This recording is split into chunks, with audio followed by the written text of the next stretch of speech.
Alright, welcome back to Militia Madness MTG, the Militia gameplay show. Today, we're deck teching Green Goblin Revenant again. He's back. He's back, yep. In Pog form. Yeah, so I actually didn't feel like building an entirely new deck. As some of you may or may not know, depending on the order that these gameplays come out in, I'm having to move. So a lot of things are just getting moved around and schedules might change. But for now, we have Green Goblin with some updates. So the things that didn't change is it's still a Madness control deck. So we still have these. I added an Electric Revelation just to have another critical mass of these discard spells, as well as like Highway Robbery, but that was in the original deck. So 6 non-creature ways of discarding that draw cards. And then we have the discard creatures. Hellmongrel as well also functions as a Madness enabler. But yeah, creatures that say discard a card on them.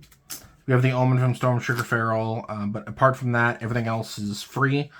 And then the Hellmongrel again adds another discard outlet and another way of actually being able to put something into play off of Madness.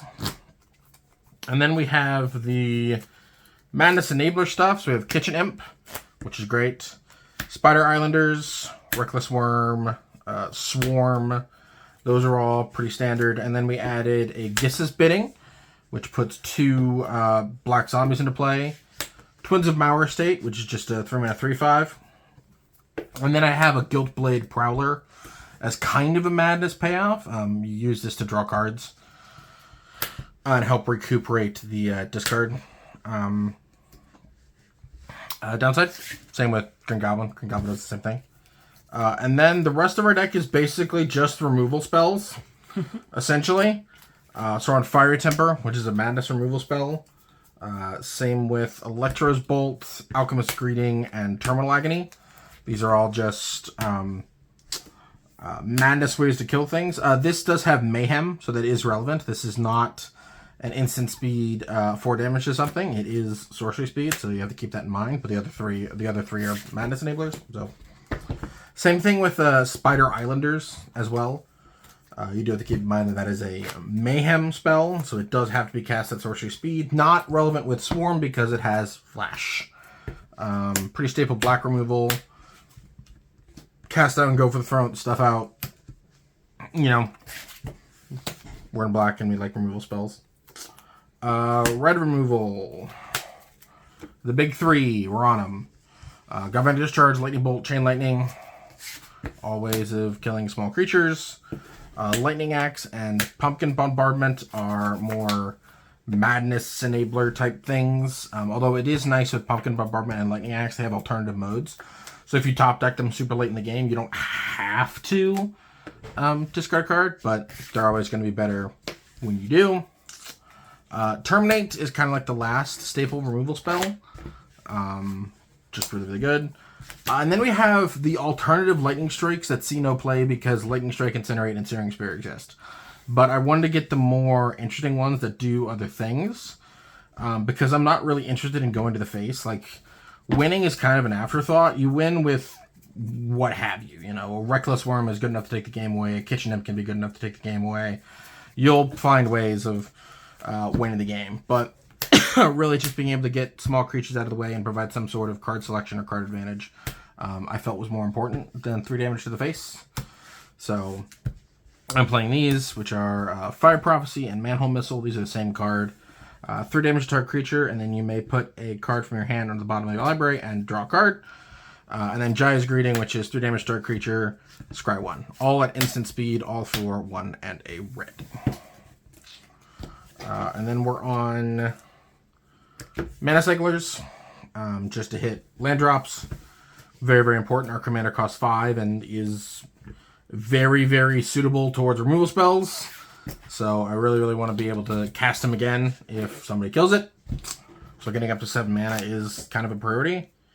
We have the 3 dual land tap lands that do stuff. So we have the Surveil land, we have and then the 2 sack lands. because we can, really. We have the space. The 2 dual lands for the Troll and the Oliphant. And then...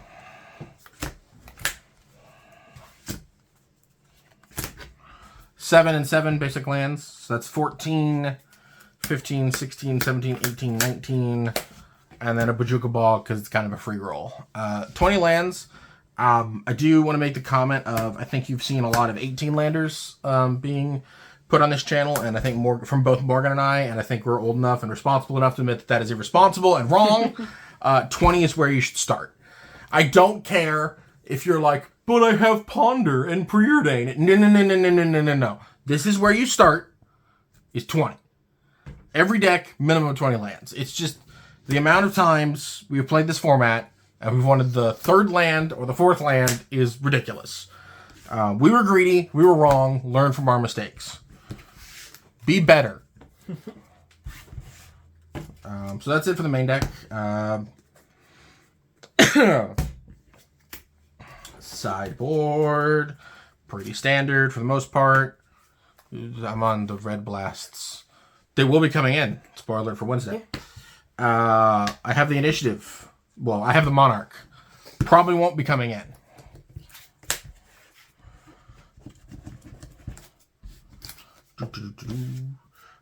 Graveyard Hate.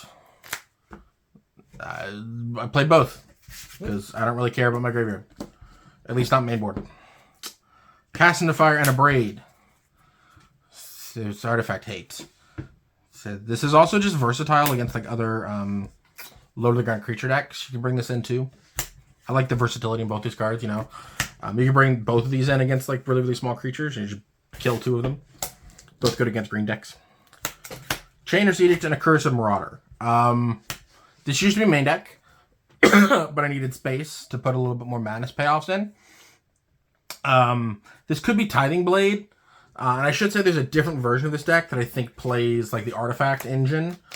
But I felt that we've portrayed that engine enough to death in every single black deck I've ever played. So didn't want to do it here. Fire Cannon and Breath Weapon, I actually prefer these over Tectonic Hazard and those types of things because things like Delver Secrets can be a big problem for this deck. And your commander survives through it. And just a lot of your creatures kind of survive through it. Like your win conditions, you don't really care.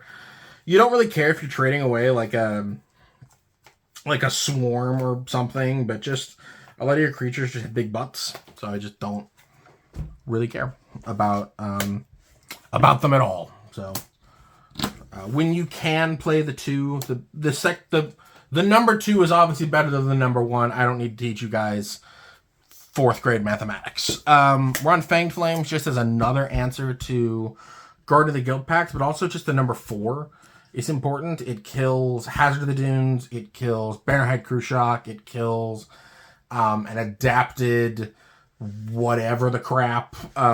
Just 3/3s with a counter on them. It just, does work. Gurmag Angler is just like an additional answer against like control decks and things like that. Can be really, really good. And then Tortured Existence. This is left over from the original deck, but it is kind of cool that you can pitch a Madness card, get a Madness card back, and then when they kill that Madness card, pitch that Madness card to get the other Madness card back, and then you've established a loop. And then you offer the Handshake because, they can't win. And that's about it. We're not doing really anything fancy. We're just kind of a black-red, very control-ish mid-range deck. We've kind of leaned more into the mid-range and a little bit more away from the control because we just have a lot more threats. Hopefully it works out, and we'll see you on Wednesday.